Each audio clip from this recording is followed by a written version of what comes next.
5 wins this year, including the Masters, the Players, Memorial. I think there's one more, Harbour Town.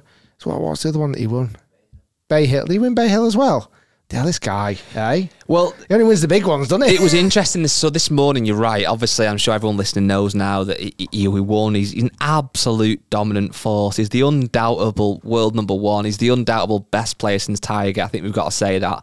Obviously, he's got to do it over a longer term to really even be in that conversation with Tiger genuinely. But right now, what we're seeing is in 3 seasons, he's won 11 times. Well, this is what comes on very nicely. So I'm sure a lot of people watching and listening know that obviously when you think of Scotty Scheffler, you may think beard now, you may not think beard. He's kind of in between at the moment. He's kind of shaving it off and getting a bit of stubble. I think you should keep the beard just for what it's worth. Definitely.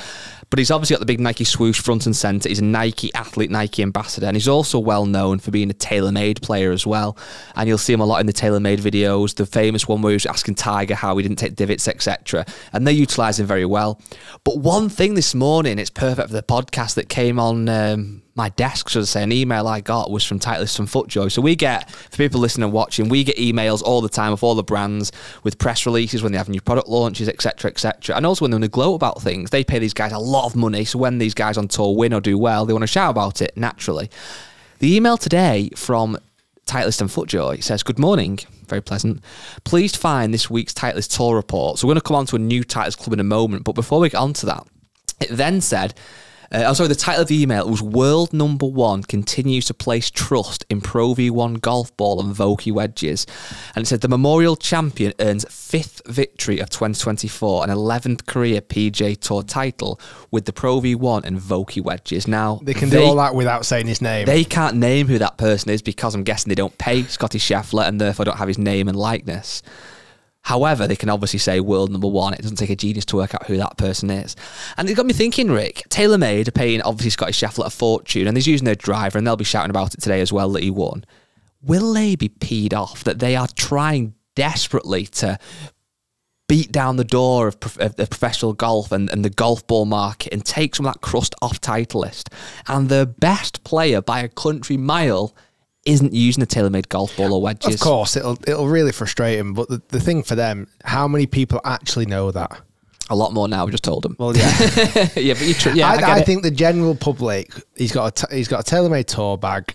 Obviously, Nike doesn't allow him to wear TaylorMade anywhere, but you can see him using a QI10 driver, TaylorMade irons. There was actually a lot of close-ups yesterday because he narrowly missed the hole. When he holes puts, you can't tell it's a Titleist. When he misses putts, you can tell it's a Titleist. Because once the ball stops rolling, that's when you can read it. And what part of his game would you say he's improved recently? It's putting.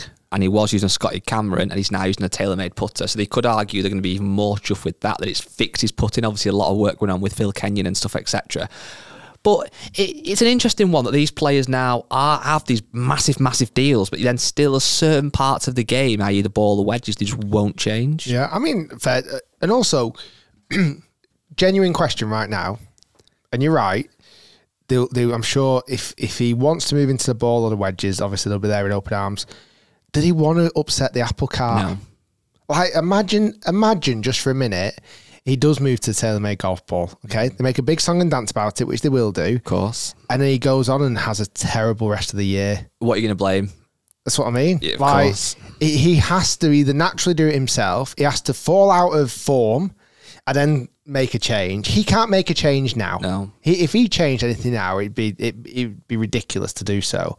I mean, it gives me, and I know you use a Pro V1, it gives me trust that the world #1's using a Pro V1, and it's like, it's nice to see him doing it, and it's fascinating the media hype around Scotty Scheffler at the moment, and certainly, like I say, I don't think it's a massive.